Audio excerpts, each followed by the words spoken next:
Hello friends, நம்ம இன்றைக்கி இதை பற்றி பார்க்க போகிறோம். மல்லி வர எபிசோடில் என்ன இன்ட்ரெஸ்டிங்கான சுவாரஸ்யமான விஷயம் நடக்க போதாங்க பார்க்க போகிறோம். வாங்க வீடியோக்குள்ளே போயிடலாம். நம்முடைய அன்னபூர்ணியமாக வந்து சிறப்பாக வந்து ஏற்பாடு பண்ண ஃபஸ்ட் நைட்டு பார்த்திங்கன்னா நம்ம விஜய்க்கும் நம்முடைய மல்லிக்கு வந்து நடக்க போகுதுங்க. அதுக்காக பார்த்திங்கன்னா நம்ம மல்லியை வந்து ரூம்குள்ளே வந்து பிடிச்சி தள்ளி விட்றாங்க. அந்த இடத்துல வந்து நம்ம விஜய் வந்து பயங்கர கடுப்பில் இருக்காங்க. என்னடா இது, இப்படி வந்து மேலேயே வந்து வீழ்றாலே, இவன் மேலே வந்து இவ்வளோ கடுப்பாக இருக்கமே, இவன் கையில் எப்படி வந்து நம்ம வந்து பேசுறது அப்படின்ற மாதிரி வந்து யோசிக்கிறாரு. அதே சமயம் வந்து இந்த ரஞ்சிதா அந்த போதுமன் கிளையெல்லாம் வந்து ஏற்றி விட்டதை நினச்சா நம்முடைய மல்லியை வந்து செம்மையாக வந்து திட்ட போகிறாங்க. மல்லி, நீ என் வாழ்க்கையை வந்து அழிச்சிட்ட, என் பொண்ணோட வாழ்க்கையில் வந்து அவளை வந்து நீ வந்து மயக்கிட்ட, அவள் தான் வெண்பா வந்து உன்னுடைய நினப்பாகவே வந்திருக்கா, எப்படியே பிளான் பண்ணி கல்யாணத்தை வந்து நிப்பாட்டி என் கையால் வந்து தாலியை வந்து கட்டிக்கினே என் வீட்டில் வந்து அந்த ரஞ்சிதா வந்து தூக்கு போடுற அளவுக்கு வந்து போயிட்டா, இதுக்கெல்லாம் காரணமே நீ தான் அப்படின்ற மாதிரி வந்து பேசுகிறாரு. அதுக்கு நம்மளுடைய மல்லி பார்த்திங்கன்னா, இது ஒன்றுத்து கூட நான் வந்து காரணம் இல்லை, கல்யாணம் நின்றது எல்லாமே வந்து தற்செயலாக வந்து நின்று, அது வந்து இப்போ நீங்கள் வந்து என் கழுத்தில் வந்து தாலி கட்டுற மாதிரி வந்து அந்த ஆண்டவனாக வந்து முடிச்சு போட்டது, இதுக்கு நான் வந்து எந்த ஒரு பிளான் பண்ணி அந்த கல்யாணத்தை நிப்பாட்டல அப்படின்ற மாதிரி சொன்னேன். சரி, நீ எதுவும் வந்து பிளான் பண்ணி வந்து கல்யாணத்தை நிப்பாட்டுன்றது வந்து ஓகே, சரி, இன்றைக்கி தாலி கட்டி இன்றைக்கி தான் வந்து நீ வீட்டுக்குள்ளேயே வந்து நுழைஞ்சேன், ஏகப்பட்ட பிரச்சனை போயிட்டு இருக்கு, இந்த டைமில் வந்து நீ வந்து என் கூட வந்து முதலிரவு கொண்டாடுறதுக்காக என் ரூமுக்கே வந்திருக்கேன், இது நியாயமா அப்படின்ற மாதிரி எல்லாம் வந்து கேட்குறேங்க.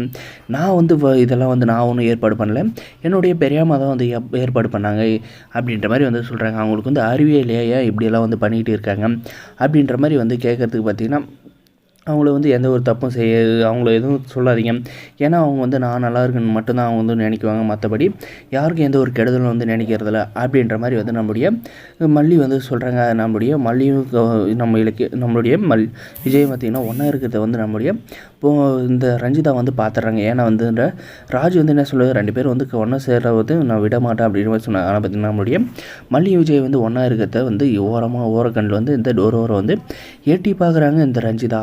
அதனால இவங்க 2 பேரும் ஒன்றா இருக்கிறத பார்த்தேன். அந்த ரஞ்சிதாவுக்கு பார்த்திங்கன்னா பைத்தியம் முடிக்குதுங்க.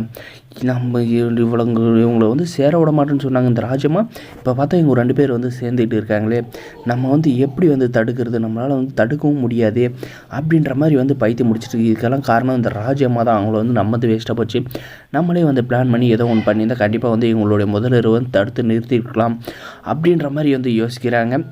இதுக்கப்புறம் பார்த்திங்கன்னா எல்லாம் வந்து கைமீறி போயிட்டு இருந்தால் நம்முடைய வெண்பா குட்டிக்கு வந்து ஒரு குட்டி விஜயோ இல்லை குட்டி மல்லியோ வந்து கூடிய சீக்கிரம் வந்து பிறக்க போகிறாங்க. வரப்போகிற எபிசோடு எல்லாமே வந்து இந்த மாதிரி தான் கொண்டு போகிறாங்க. இதுக்கெல்லாம் வந்து காரணமானதே வந்து நம்முடைய அன்னபூர்ணியமாக அவங்களுக்கெல்லாம் வந்து சிறப்பாக வந்து நம்முடைய மல்லியெல்லாம் வாழ்த்து வந்து சொன்னாங்க. இந்த வீடியோ பிடிச்சிருந்த லைக் பண்ணுங்கள், மறக்காத நம்ம சேனல் வந்து சப்ஸ்கிரைப் பண்ணாத மறக்காத சப்ஸ்கிரைப் பண்ணி பெல் ஐக்கனை வந்து ஆனில் போட்டுவாங்க. தேங்க்ஸ் ஃபார் வாட்சிங் கைஸ்.